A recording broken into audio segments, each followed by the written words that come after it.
naglalakad sa tabing dagat. Tirik man ng araw parang langit pag nakayakap ako sa iyo. Tapos nakahawak ka sa aking braso, nangangarap habang nakatingin tayo sa malayo.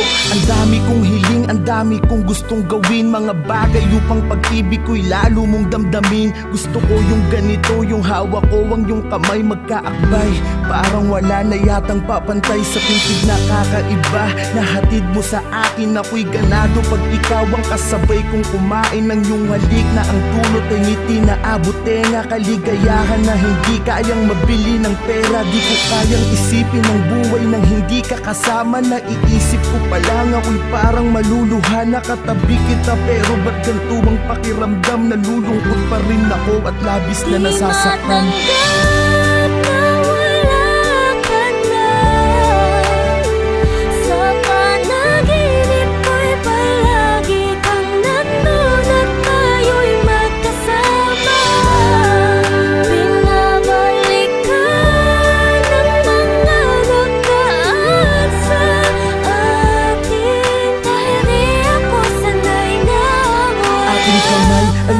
Isa at ikinorting puso, tanda ng pag-iibigan nating hindi susuko sa kahit anong hamon sa ating pagsasamahan. Tumanda man tayo, hindi magkakasawaan. Gusto ko yung ikaw ay lagi kong sinusurpresa. Walang imposible pagdating sa'yo, aking prinsesa. Dito tayo sa gitna ng hugis pusong kandila. Magpapaka-romantiko ko upang mapangiti ka. Mga litrato natin ay itatali sa mga lobo. Kakantahan kita kahit medyo wala sa tono, maibadama ko lang kahit sa simpleng paraan kung paano kita mahalin at pahalagahan. Sinusumpa ko sa harapan ni Ama na sa lahat ng sandali at oras mahali-ingatan kita. Pero bakit ganito ang bigat ng pakiramdam? Nalulungkot ako parang may problemang dinadamdam.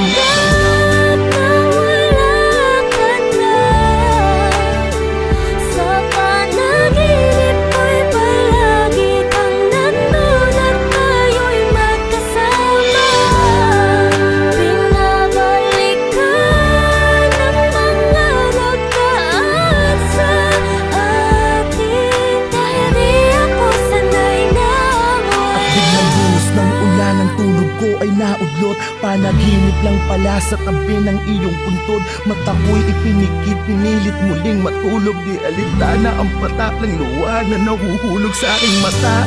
Kahit basang-basa na ng ulan, hindi ko kasi alam kung paano pasisimula ng buhay nang di ka kasama. Sinanay mo kasi ko na laging masaya at ang araw ko ay kumpleto. Wala na akong kasabay magsipilyo, wala nang makulit.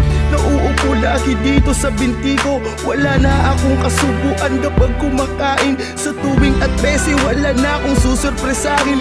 Wala na akong bibigyan ng bulaklak at yayakapin sa harapan ng mga taong pumapalakpak. Wala na ang babaeng habang buhay ko mamahalin. Lahat ng yan tanging sa'yo ko lamang kayang gawin.